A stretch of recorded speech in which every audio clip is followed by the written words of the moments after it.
Could the Broncos be about to lose another young gun? Not to another NRL club, not to rugby union, but to the NFL?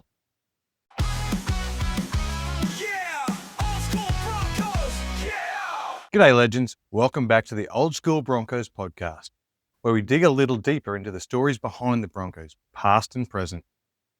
I'm your host, and today we're talking about a surprising story that broke last week. Ben Te-Kura, the towering young Broncos forward, reportedly in talks with the NFL. Yep, you heard that right. The Detroit Lions and the New York Jets have both reportedly had conversations with him. Now on the surface, sounds like the classic code switch cash grab, but the more I think about it, I reckon it actually makes a lot of sense. Let's start with the NRL. It's not the same game that the big boys dominated 5 or 10 years ago. The 6 again rule, faster pace, reduced stoppages, it's all favouring mobility, agility and engine over sheer size. Take Big Nelson Asafa-Solomona, for example. A few years back, he was the enforcer in the comp. But now, he's still dangerous with the ball in hand, sure, but he's not quite as influential as he once was. He's getting found out about with the speed and lateral movement required in defence.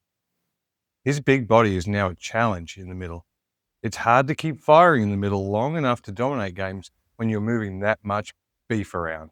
He's fast becoming too big for the way the modern game's played. And Ben Te-Kura? He's bigger than Nelson. Taller, huge frame, but he's still young. He hasn't developed the aggression in his game yet. He's still carrying some puppy fat, hasn't leaned out yet, and he doesn't have the motor of a Payne Haas. And that's no dig at him. Very few players do. But that's the benchmark now. So what does the NFL actually make sense? The NFL is a completely different beast. If you're a big, explosive unit with raw size and power, you can be coached into a very specific role. The one the NFL wants. You're not being asked to play 60 minutes. You're not expected to cover the field both ways, back-to-back sets in 30-degree heat. You've got your assignment, do it well, and recover. All about explosion. Ben's frame and the right training could absolutely suit the NFL. A defensive end maybe, tight end. Could even throw him in as an offensive tackle. With the right program and time to develop, he could carve out a long and lucrative career, especially if it lights him up. And that's the key here. What actually drives him? Because he's not a cult hero yet. He's not a locked-in first grader. He's still on the rise. And if his heart's more drawn to the challenge and spectacle of the NFL than grinding it out in reserve grade waiting for a Broncos jersey, well, fair play to him. So what does it mean to the Broncos? From a Broncos fan point of view, yeah, it'd sting to lose a kid with that much potential. We've seen glimpses of Ben Te-Kura in action, and you just can't coach that size.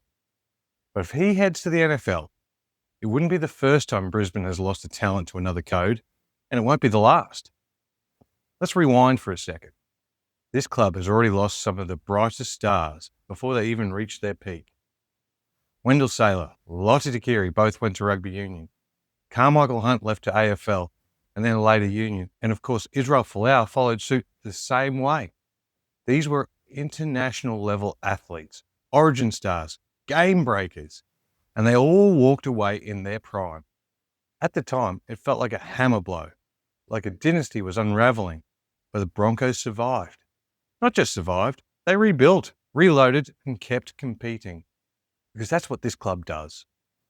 We're not built on one player, we're built on a culture, a system, a belief in bringing the next man through. And sometimes, when a player walks away, it opens the door for someone else to step up. So if Te-Kura does go to the NFL, good on him. Go chase the dream. But make no mistake, the Broncos will go on. Anyway, that's my take.